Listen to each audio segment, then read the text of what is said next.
另外，这方面同款是上新的消息，要来关心台北市市长郭文德接受北面媒体访问的时，伊家己表消息，伊讲有一个网络红君邀请伊上节目，也毋过对方开价是10万块，另外收总统撰文100万，郭文德会再参加活动，针对着相关的议题，嘛有上新的访问。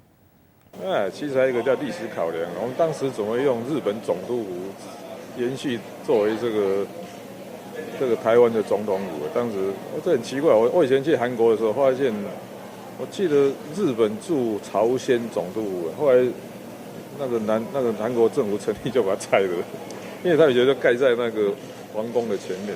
后来韩国人独立，那个2次大战结束后独立成功，我印象他就把它拆掉了。所以我一直觉得这是有历史错乱，你知道？我们怎么用日本总督府继续当台湾的最高的这种行政机关的所在地，这有历史错乱。但是怎么会想要是大直这个地方？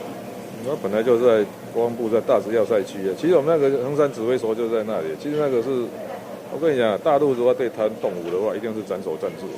这样子吗？摆在那里还蛮危险的。如果你有机会真的到那个位置，你可能会迁首都。而且老实讲我发现那个现在的总统府如果拿出来做观光用途啊，甚至当旅馆用，一定可以赚很多钱。你说总统驻军营里面就好。对啊，何必浪费啊？那个，我觉得现在那个总统官邸，占地还蛮大的，浪费在那种精华地段嘛，给一个人住实在是太浪费了。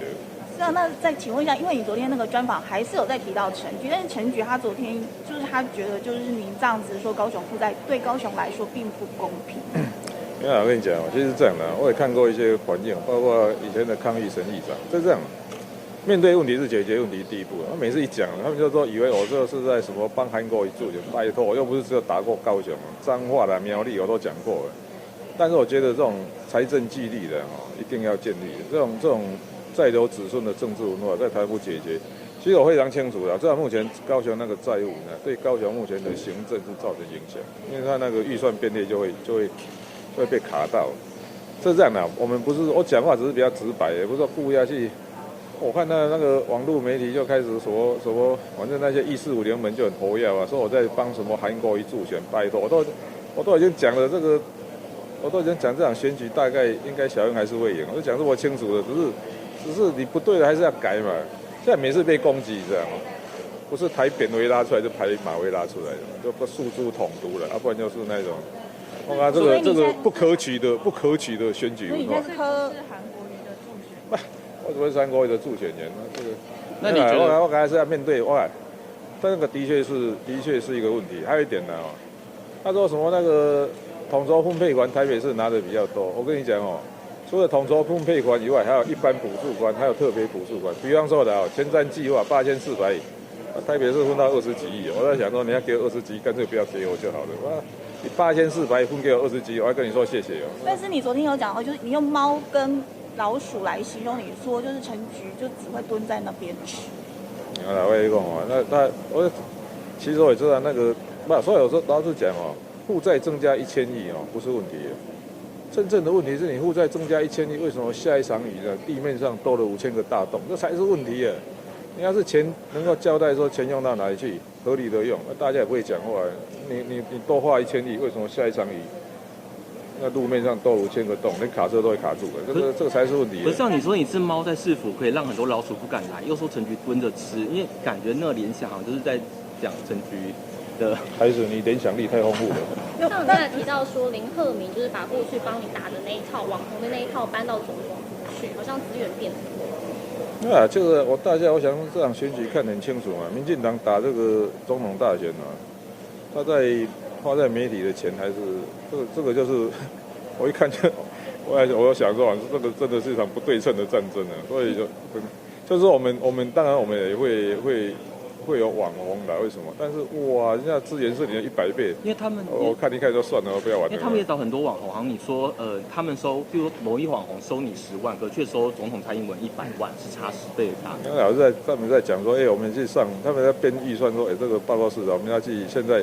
2014的时候那时候网络世界还比较 pure， 就是很多这种网红来说，他们那真的是就是说，他们也不是。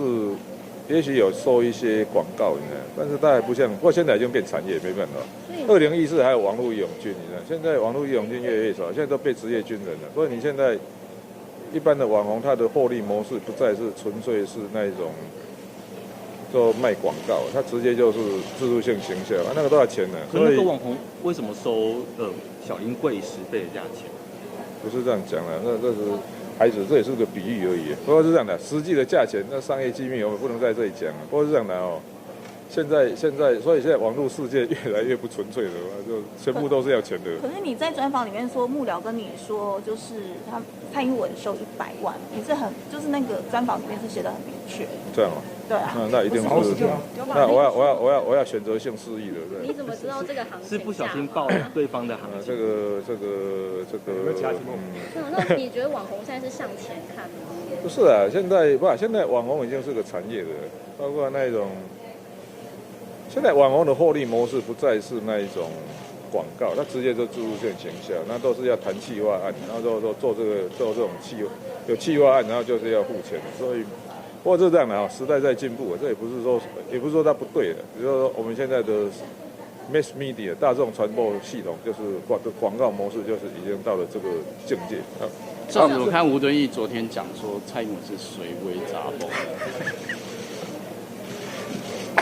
不，其实他私底下讲话，不是这样的哦。有时候我们就是这样的哦，就是私底下讲一个 level， 然后在上面讲要换成另外一种频道啊，就这样。所以他私底下讲话是更难听。而且他在选前，他在上一次的市长选举前，他就讲过，陈菊是肥滋滋的母猪，然后这一次又讲水微杂货，是好像又在暗助民进党。那这个。看选什么 level 了，选乡长、里长，搞不好这样讲还可以加分。选总统当然不行了。像我可以问一下议会报告吗？因为那个要求你去报告这个养惠补案，那民进党说现在是不是国民党故意跟你联手，给你一个平台让你？我跟你讲，我很像日俄战争的中国，你知道吗？这个日俄战争的中国，他们两个打来打去，他干我屁事了，是不是？可是刚才洪秀柱有力挺吴敦义说，其实蔡英文可以改谁为总统，谁为副。你怎么看国民党现在？我跟你讲哦，小马无好话了，就这样。那市长你怎么看？你现在就是一直在打陈菊，当然反而是助攻韩国瑜。哎呦，我跟你讲，这也不是助攻韩国瑜的。我倒是要跟民进党讲哦，有些问题还是要诚实面对的。我跟你讲，高雄那个财政真的会有问题，因为你那种负债的状态下，会卡到那个实际的行政。是你介绍郭董跟高嘉瑜认识的，是你介绍那个高嘉瑜跟郭董认识的吗？你觉得高嘉瑜跟郭董合体有办法拉到泛蓝的选票吗？我没有介绍他们两个，他们大概本来就认识的。郭董说是你介绍的，我想想看，有吗？那二倍机升到7.41。二倍金是这样，二倍金其实它基本上它是一个灾害的第二准备金。我跟你讲啊，这个这样的，没有用完就缴付，这样就好嘛。但是完全三态地有时候，我跟你讲，我们像2015年呢，遇到那个苏迪勒台风加杜鹃台风，钱就不够用，所以这样的啊。它是一种灾害，有一种灾害准备金的概念，所以太多没有用了，大概9.6差不多，9.61差不多，所以在3代地也不对了。像总统选票